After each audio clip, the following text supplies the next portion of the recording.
প্রিয় দর্শক বন্ধুরা, আজকের এই ভিডিওটি শুধু একটি মালার রং পরিবর্তন নিয়ে নয়, এটি এক গভীর আধ্যাত্মিক বার্তা বহন করে। তুলসী মালা কালো হয় কেন? এর পেছনে কি কোনো অপবিত্রতা রয়েছে, নাকি কোনো শাস্ত্রীয় সংকেত, নাকি ঈশ্বরের কোনো বার্তা আছে?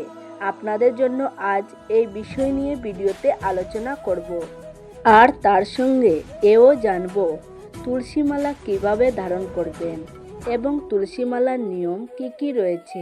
তাই ভিডিওটি সম্পূর্ণ মনোযোগ সহকারে দেখুন, অর্ধ অসম্পূর্ণ দেখে ভুল করবেন না। তো চলুন বন্ধুরা, শুরু করা যাক।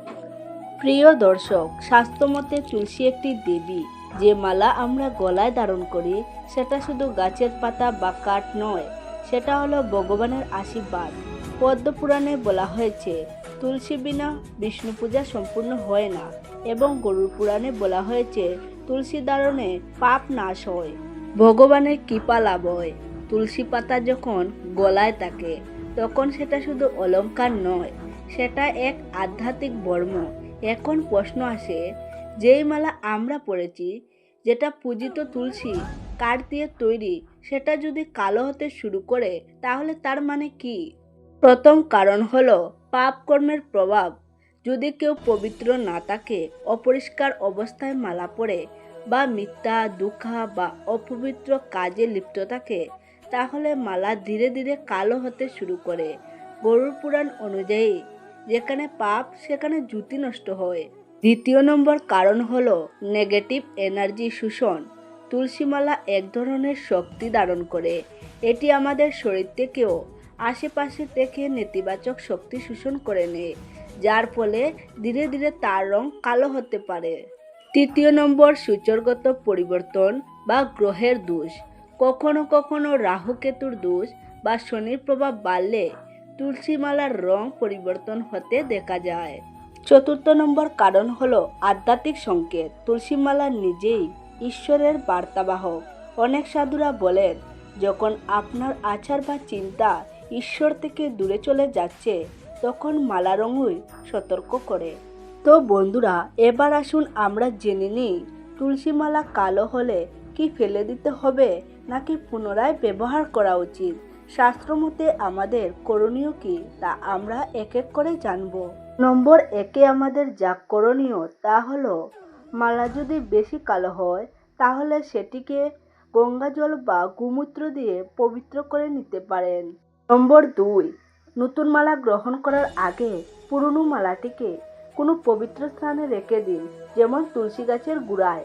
নম্বর 3, পবিত্র থাকা জরুরি। প্রতিদিন স্নান করে পরিশুদ্ধভাবে মালা ধারণ করুন। মনে রাখবেন, মালা কালো হওয়া পাপই নন, এটা ঈশ্বরের পক্ষ থেকে এক সুযোগ নিজেকে সংশোধন করার। শাস্ত্র অনুযায়ী তুলসী মালা ধারণ করার কিছু নিয়ম আছে, এগুলি না মানলে মালার ফল উল্টো হতে পারে। চলুন আমরা প্রথমে জেনে নেই তুলসী মালা ধারণ করার পর যে কাজগুলি করবেন না।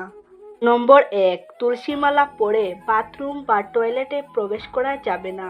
নম্বর 2, তুলসী মালা পরে আমিষ খাওয়া যাবে না। নম্বর 3, সহবাসীর সময় মালা খোলার নির্দেশ আছে। এবং নম্বর 4, মালা পরে চুরি, মিথ্যা বা অপরাধ করা মহাপাপ। তো বন্ধুরা, এরপরে জানুন কি কি করণীয় আমাদের রয়েছে। প্রতিদিন সকালে নাম জপ করার আগে মালা স্পর্শ করুন। তুলসী গাছকে প্রণাম করে মালা ধারণ করুন।